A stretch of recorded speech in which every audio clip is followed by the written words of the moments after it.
بسم اللہ الرحمن الرحیم۔ سلام بن حبیر ایک یہودی تاجر تھا جس کا تعلق بنو قریظہ کے ساتھ تھا۔ وہ مدینہ منورہ سے سامان تجارت کو لے کر شام جایا کرتا تھا اور وہاں پہ مہنگے داموں فروخت کیا کرتا تھا، اور شام میں جو اہل جزیرہ کی طرف سے یا روم کے مختلف شہروں کی طرف سے سامان تجارت آیا کرتا تھا، وہاں اس کو سستے داموں خرید کر مدینہ میں آ کر مہنگے داموں عرب کے قافلوں، اوس اور خزرج اور یہود مدینہ کے آگے فروخت کرتا تھا۔ تو وہ ایک عام تاجر تھا جو صرف تجارتی سامان ہی لے کے آیا کرتا تھا۔ چنانچہ معمول کے مطابق اس دفعہ وہ سامان تجارت لے کے آیا جس طرح کے پہلے لے کے آیا کرتا تھا، لیکن اس کے ساتھ ایک بچہ بھی تھا، کیونکہ لوگوں میں مشہور تھا کہ سلام صرف تجارتی سامان ہی لانے والا شخص ہے۔ لیکن اس دفعہ وہ اپنے ساتھ ایک بچے کو بھی لے کے آیا، تو لوگوں نے یہ گمان کیا کہ شاید اس نے اپنی ذات کے لیے کوئی غلام خریدا ہے، کیونکہ پہلے زمانے میں انسانوں کی بھی خرید و فروخت ہوا کرتی تھی۔ تو اس نے اس بچے کو نہایت ہی تھوڑے سے پیسوں میں خریدا تھا، اور اس نے یہ سوچا تھا کہ مدینے میں جا کر اس سے 2 یا 3 گنا منافع کے اوپر فروخت کر دے گا۔ چنانچہ اس کا سامان تجارت بکنا شروع ہوا اور سارے کا سارا سامان تجارت بک گیا، لیکن اس کے پاس جو بچہ تھا اب وہ اس کو بیچنا چاہ رہا تھا، لیکن وہ بچہ اس سے نہیں بک رہا تھا، کیونکہ لوگوں میں تو یہ بات مشہور تھی کہ صرف تجارتی سامان لاتا ہے، انسانوں کی خرید و فروخت نہیں، غلام وغیرہ نہیں لایا کرتا تھا۔ تو چنانچہ اس نے اس بچے کو عربوں کے اوپر پیش کیا کہ وہ عرب کے قافلوں میں سے کوئی قافلہ اس بچے کو خرید لے، تو انہوں نے انکار کر دیا۔ اسی طرح اوس و خزرج اور یہود مدینہ کسی نے بھی اس بچے کی طرف رغبت نہیں کی کہ اس کو خرید لیا جائے، کیونکہ بچہ اپنی جسمانی قوا کے اعتبار سے نہایت ہی کمزور تھا، اور عربی تو دور کی بات، نہ وہ رومی زبان بول سکتا تھا، بلکہ جب اس سے کوئی بات کرتا تو فارسی کے چند الفاظ کو دہراتا تھا،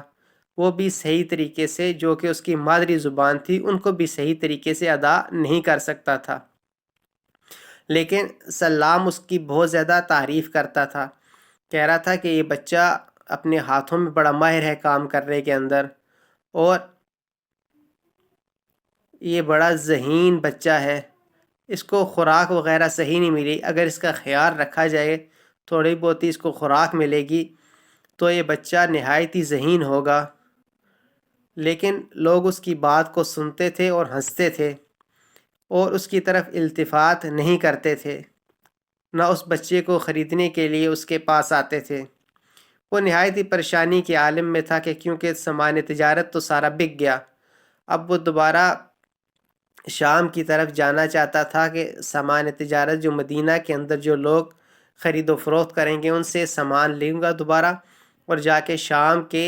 شہروں میں بیچوں گا، لیکن یہ بچہ اس سے بک نہیں رہا تھا۔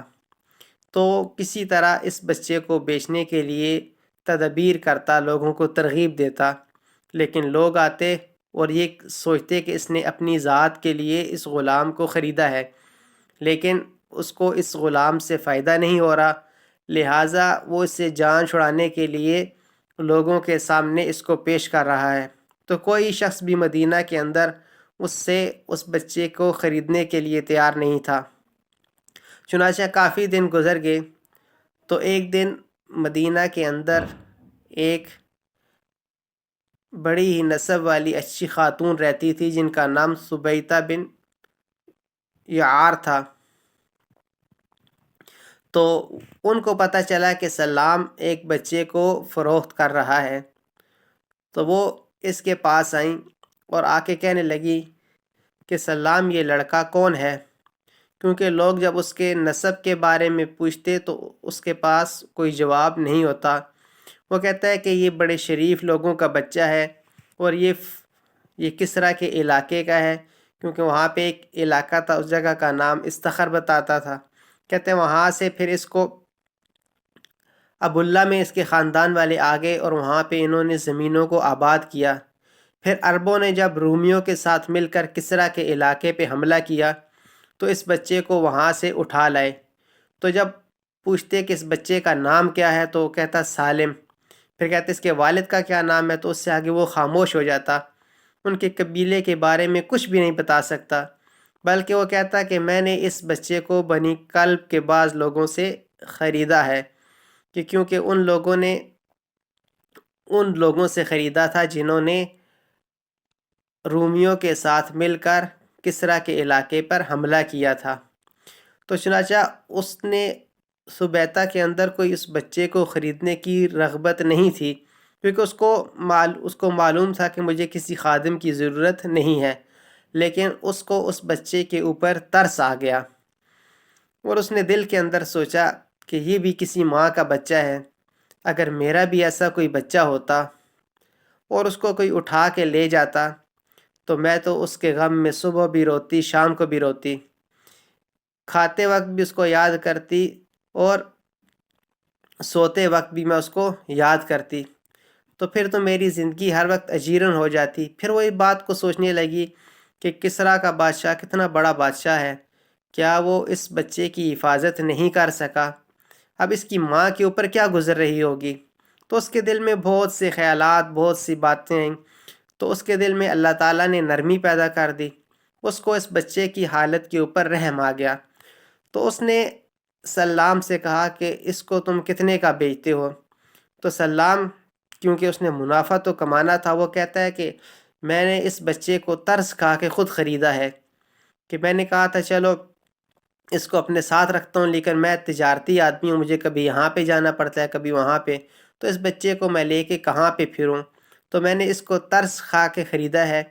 اور میں یہ چاہتا ہوں کہ جتنے کا لیا ہے اتنے کا ہی کسی کو دے دوں۔ حالانکہ اس بچے سے 2-3 گنا منافع کمانا چاہتا تھا، اور بچے کی حالت بھی بڑی کمزور سی تھی،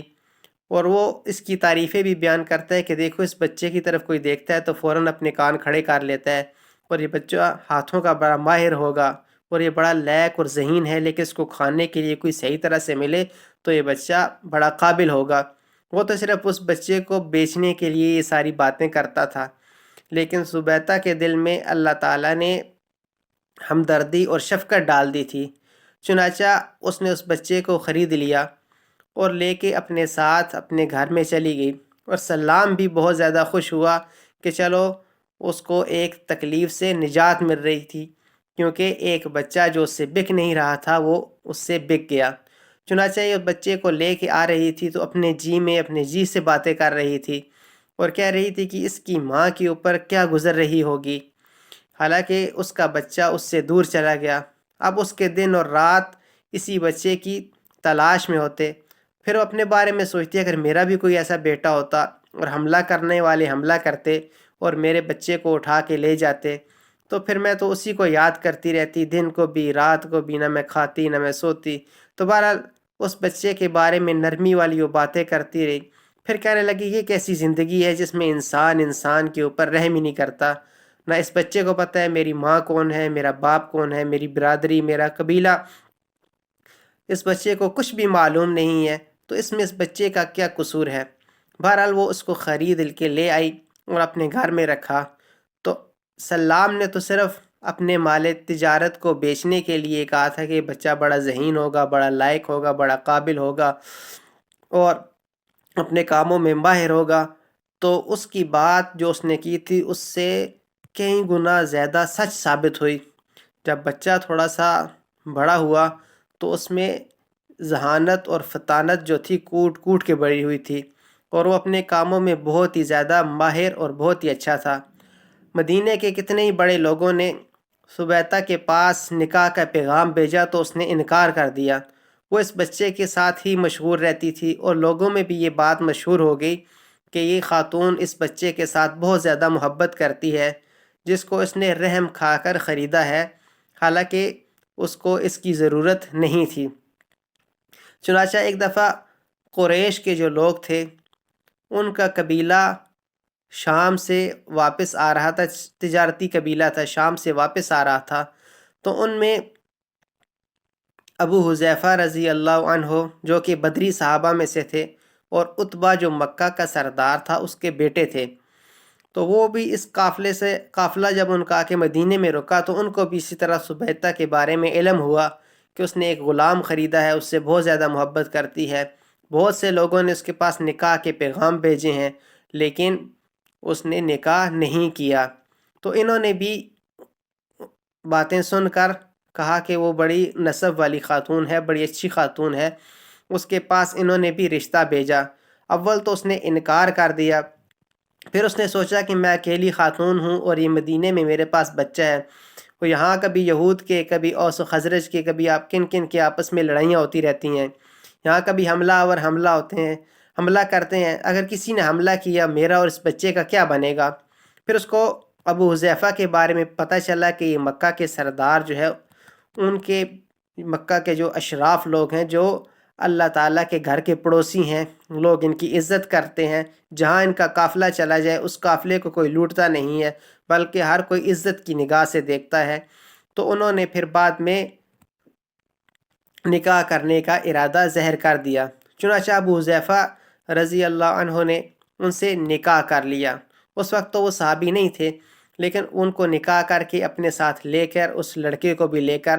مدینہ سے مکہ چلے گئے۔ جب مکہ میں گئے وہاں پہ کچھ لوگوں سے ملے اور اپنے دوستوں، کیونکہ حضرت عثمان رضی اللہ عنہ جو تھے یہ عمر میں 10-12 سال ابو حذیفہ سے بڑے تھے، لیکن تجارتی سفر میں اکثر اکٹھے جایا کرتے تھے، تو آپس میں نہایت ہی اچھی دوستی تھی۔ اور اسی طرح طلحہ بن عبید اللہ رضی اللہ عنہ جو تھے ان کے ساتھ بھی ان کا بڑا تعلق تھا، تو انہوں نے لوگوں سے جا کے پوچھا کہ عثمان رضی اللہ عنہ نظر نہیں آ رہے، نہ میرا دوست طلحہ نظر آتا ہے، یہ کہاں گئے ہیں؟ تو کوئی بھی آدمی ان کو صحیح طرح سے جواب نہ دیتا، بلکہ منہ میں چھوٹی سی بات کر کے ادھر ادھر بات کو ٹال دیتا۔ وہ بھی پریشان تھے، کافی دن گزر گئے تو نہ عثمان رضی اللہ عنہ سے ملاقات ہو رہی ہے نہ طلحہ سے ملاقات ہو رہی ہے۔ تو ایک دن خود ہی حضرت عثمان رضی اللہ عنہ کے گھر چلے گئے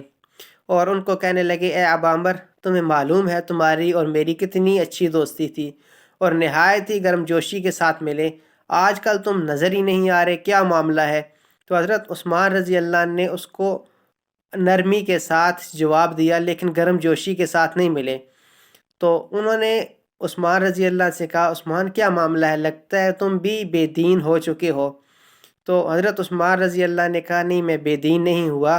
بلکہ اللہ تعالیٰ نے مجھ کو ہدایت دے دی ہے۔ تو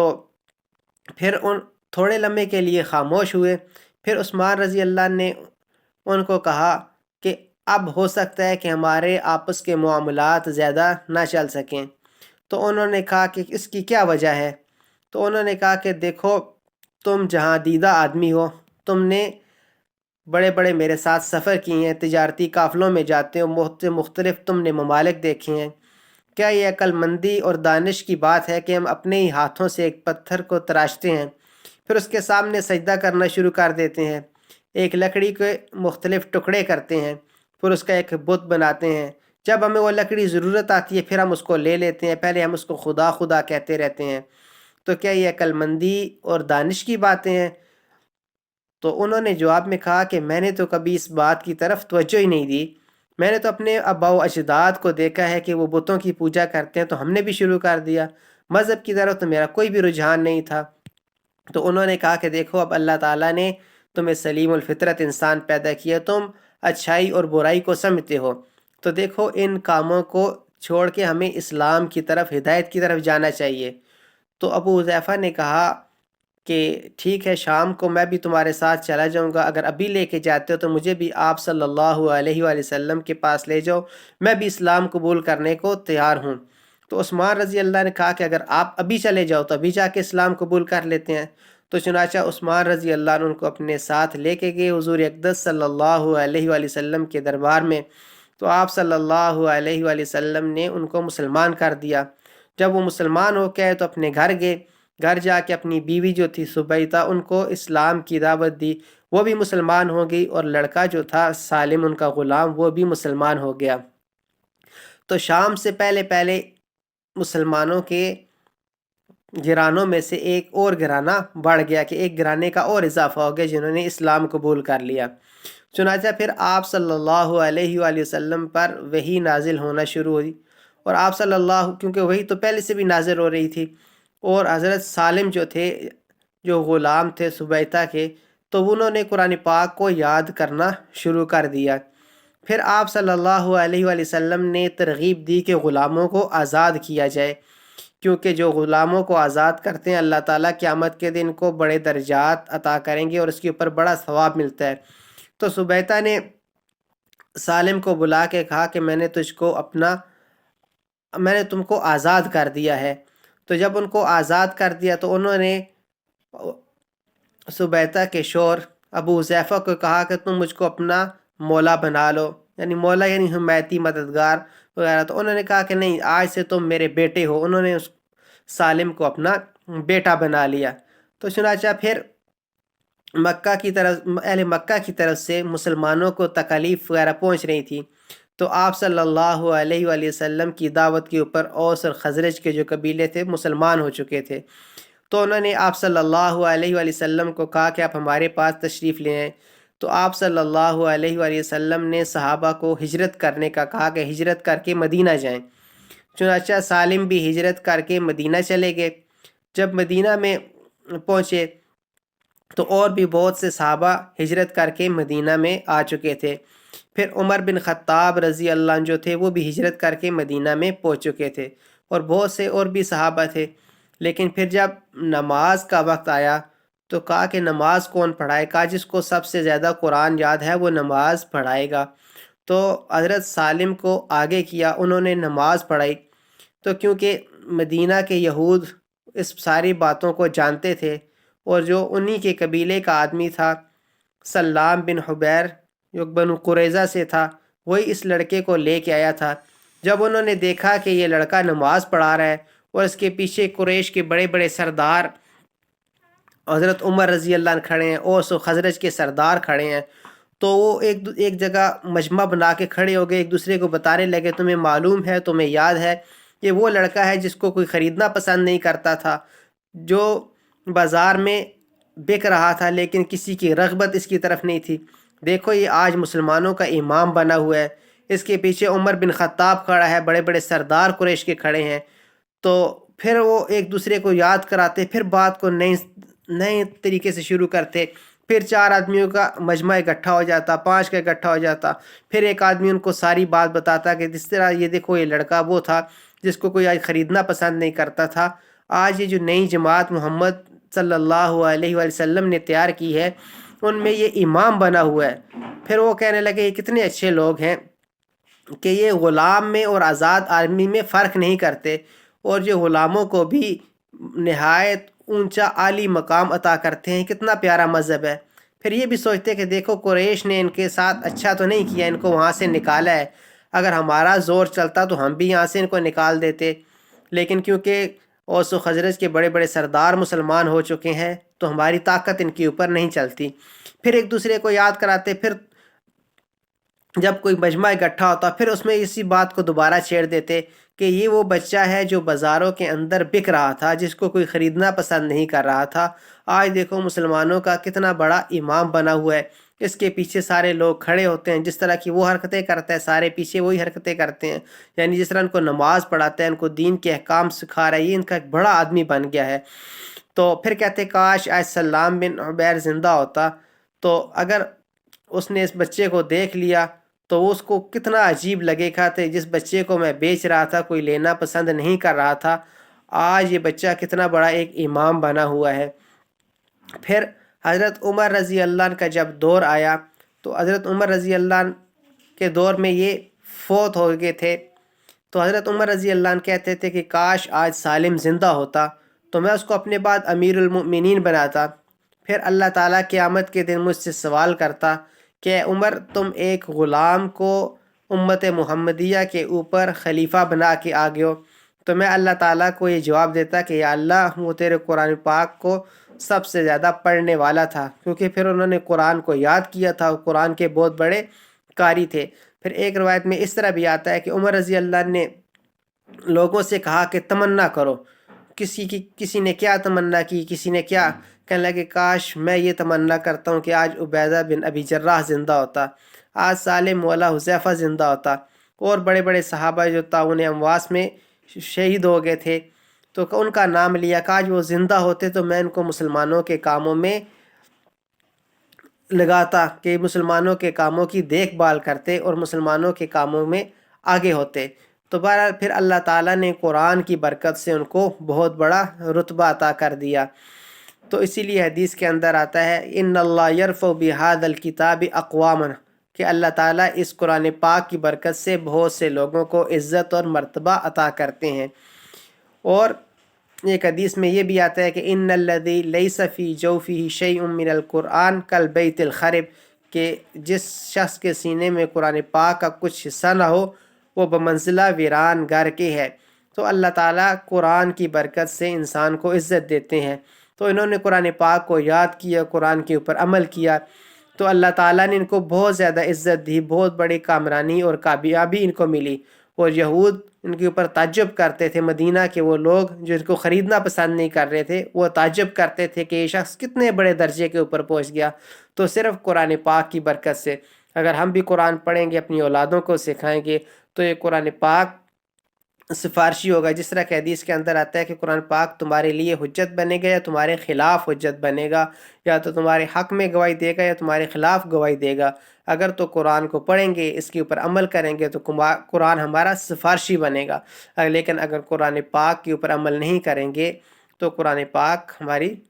مخالفت میں اللہ تعالیٰ کے سامنے کہے گا کہ یا اللہ انہوں نے مجھے پڑھنا چھوڑ رکھا تھا۔ تو اللہ تعالیٰ سے دعا ہے کہ اللہ تعالیٰ ہمیں اور ہماری اولادوں کو قرآن پڑھنے اور اس کے اوپر عمل کرنے کی توفیق عطا فرمائے۔ وآخر دعوانا ان الحمد للہ رب العالمین۔